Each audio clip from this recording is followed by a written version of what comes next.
Hello there, and welcome to this strategy pattern video. Now this is a pattern that can arise in the endgame, and to demonstrate the pattern we are going to use a game played by Garry Kasparov. He had the black pieces here against Jonathan Speelman. I think this game was played back in 1981, a young Kasparov. So he's trying to grind down a win here, and Speelman went for some tactics with knight d3, but this cost him the exchange. His position was already difficult, but maybe he could have defended better. That's not the point, though. The point is the endgame that arises. So Kasparov is going to win the exchange. The d2 pawn can't be stopped unless you give up material. After rook e1, Kasparov queened the pawn. So now we have an endgame scenario that arises every now and then, and it's important to have this knowledge, because nothing is worse than playing a good game, winning material, and then you're missing the necessary endgame knowledge to sail it home, to get the win. So this position has been taught, I believe, in many FIDE trainer seminars. One of the seminars I went to, they taught this position, and generally they show this position and they tell you to identify the square that you would put a black rook on to demonstrate that you know how to win this position. And it's a very good memory technique, because it's kind of ridiculous and something people would rarely do. So maybe you want to take your time, if you don't know it, and think about where would you place the rook to demonstrate that you know how to win this position. You can take a wild guess, guess a square, just for fun. You may or may not know it. I highly doubt it. It's a very advanced pattern. But it turns out that the key square is g7. Could be g8, but g7 is better, because generally you would never fianchetto a rook. It just makes no sense. So, generally we have bishops fianchettoing, that makes sense. A knight on the fianchetto square or a rook doesn't make any sense, because a rook doesn't get anywhere, it's blocked in. So that's why it's such a strong memory technique to know, about the fianchetto and the rook there. And we're going to see why. Now, the underlying and important knowledge to understand this pattern is to understand that this position, and I turn it around, it's white on the bottom now. This position is a draw. And this demonstrates the good old Capablanca rule. A pawn on a dark square works well with a bishop on a light square, and they cover a lot of squares. So as long as you keep the bishop on this diagonal, the black king trying to penetrate will simply not happen. You can bring the king in, as close as you want, but it turns out it's not getting any closer. Fortress by the pawns, the king and the bishop. The black king is not entering on these squares. You can give a check, but it doesn't really change much. We're just going to go back here, and the same thing repeats. Where the pawn is on the g file doesn't matter. The g pawn is doing nothing, and pawn on g4, we just continue. There's no way for black to win this pawn. The only thing we have to look out for is if the king would try to go this way and get to this square, but then we would either be ready to play bishop f3 at the right time, or we would simply give a check here and scare the king away. So there's no way to win this. Another key thing is that this is also a draw. White to move should play h4. Actually, I haven't checked if this might be a draw as well with the pawns here, but it's safer to go here. And the idea is simply that black can't do anything with the pawns other than to play h6 and then g5, and then we get the position that we just looked at with one pawn, and this is a draw. So h4 is the safest move. Black might be able to create some problems. If it were black to move, he might play g5 and maybe try to play h5, h4. If we allow him, maybe h3 could be a problem. But if we just play h4, we don't have to worry about that. So that's the key thing to know. So if we go back to the pattern, how did Kasparov do this? So let's flip it around for see it from Kasparov's side. White played h4, so he knew about this fortress, and he wants to try to keep the pawns like this. If he does, and we try to push the black pawns, he will take, and he will hope to keep the fortress. But here comes the start of the winning idea. We want to get the black king to the e1 square. If we can do that, the pressure on f2 will force white to play f2 to f4. So that's what Kasparov did. First he brought the rook back, rook c5, and eventually put it on c7. So this is just to put the pawn on the black square. It can't be attacked, we only have to defend this. Okay, the rook is defending the base, and now we bring the king. White does best to do nothing. Rook comes in, now the king is coming, and the black king is nearing the e1 square. There's king d2, the bishop has to get back, and now we see that this temporarily defends the square, but we can check on c1, and now the king reaches e1. After bishop b3, rook to c7, defending the pawn. Now the threat of playing rook b7 at some point and penetrating on b2 becomes too big of a threat, so the pressure on the f2 pawn becomes unbearable, so we have to play f4. But now it is time to demonstrate the Fianchettoed Rook. First we have to get the king to the e3 square. This is very important. So you play king e2, bishop d5, and king e3. Very good. And if there wasn't pressure on the pawn, we would simply swing the rook around, but it's enough to play here f6, and then we place the rook on the key file, g file. In this case it turns out to be the g7 square, and this is the key idea. Speelman continued with king g2, and now g5.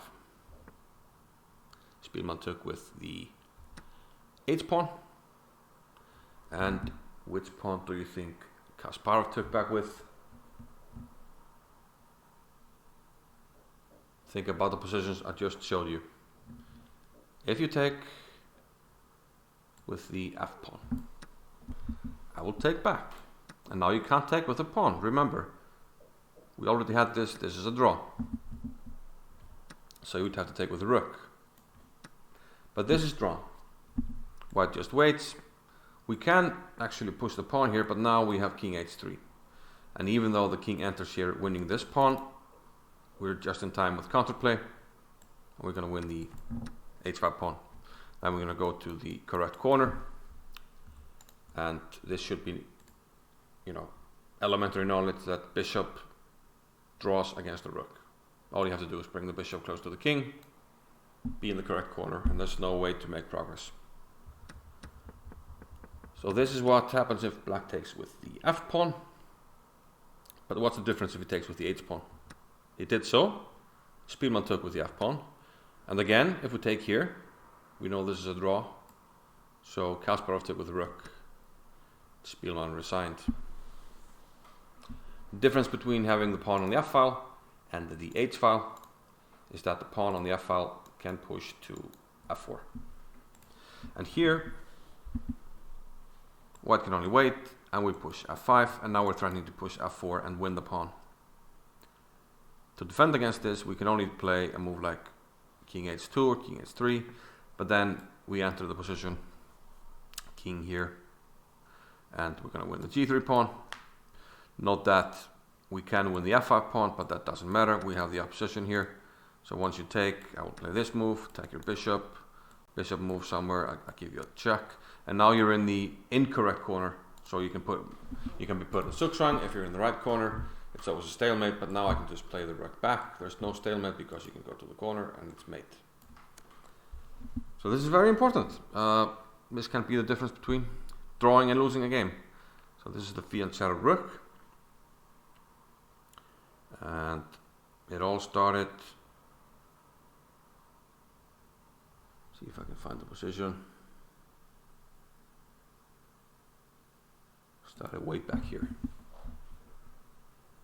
And if you know the G7 square, you have enough knowledge to win this game. I kind of thought about this pattern when there was a game in the Icelandic Championship the other day, and we had this position. White had just played pawn to e4, and black took on e4, which kind of shocked me. Because this is a dead draw. There's no way to win this. I've demonstrated the technique. You just keep the pawn here, keep the bishop here, and keep the king on g2 or g1, and from there you cover this square. The black king can never penetrate if you keep control of these squares, and this pawn means nothing. So I thought it was a better try to play g6. The idea being that, remember the Kasparov game, that you have the chance to use the pawn on f4 and try to win the g3 pawn. But the key thing is, the one thing that's missing here is the king needs to be on e3 for this to work. And it's pretty far away. But still, I think black should have tried to win the game like this. I think, the practical chances were better by playing g6, because this is an immediate draw. Having said that, White did commit a grotesque blunder in that game. After f takes e4, he took on e4, and black brought the king. I don't remember actually, the exact moves. It doesn't really matter. He brought the king. White brought the king. Or something like rook h2. And in this position, White played the worst move possible. Remember, the king just has to stay back. The bishop covers this, the pawn covers this, and the king stays back to cover this. As long as you cover all these, the king is not penetrating. But White already showed, I was rooting for him in this game. He needed a draw to get an international master norm. So I was a little bit worried when he put the king there, because he didn't demonstrate immediately that he knew the technique to draw. And then he played the move g4, which is just a grotesque blunder.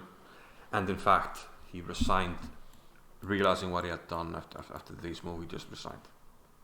So the reason this is lost, and black could have, I probably should have played g5 here. And this is lost because you lose control over key squares. So it's very important to keep the Capablanca rule in mind in these endgames. When you have the pawns like this, you don't have control of f4. So the king will just come, it's white to move. The king will just enter the position.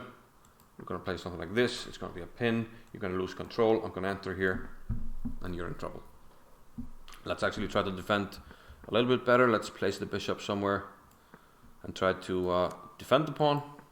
Something like this. We're trying to defend the pawn. And black shouldn't rush here. He should play rook a2 check. If he plays this, now we get an endgame that should be elementary. White gets the opposition and he draws. So black needs to take slightly more time. He should give a check. White tries to, hold on. King here, and now we give a check.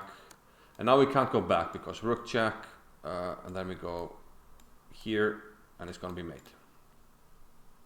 So the king has to run, but now we can go to f4. He stays, and now we can take. There's no opposition, and we outflank and push the pawn, and we win. So a lot of information here, kind of a high-level pattern, which I hope is useful for you. Hope I didn't, lose too many of you, but I prefer to give you good information, even though the actual end crowd for this might be a little bit smaller than what I want. But nonetheless, I think this is an important pattern to know in the endgame. Kasparov's Fianchettoed Rook, and let's look at it from the black side again. If you know how to place the rook on this square, you're golden. So step 1, bring the king, cover the base, bring the king to e1, You bring the king to e1, so you can push the f pawn. White has to push the f pawn, and now you can start with the exchanging operation and place the rook on the fianchettoed square. Boom. And from there, play g5, take with the rook, leave the f pawn, and you have the king on e3, and you're golden. You're going to win the g3 pawn and the game. You'll thank me later. See you next time. Bye bye.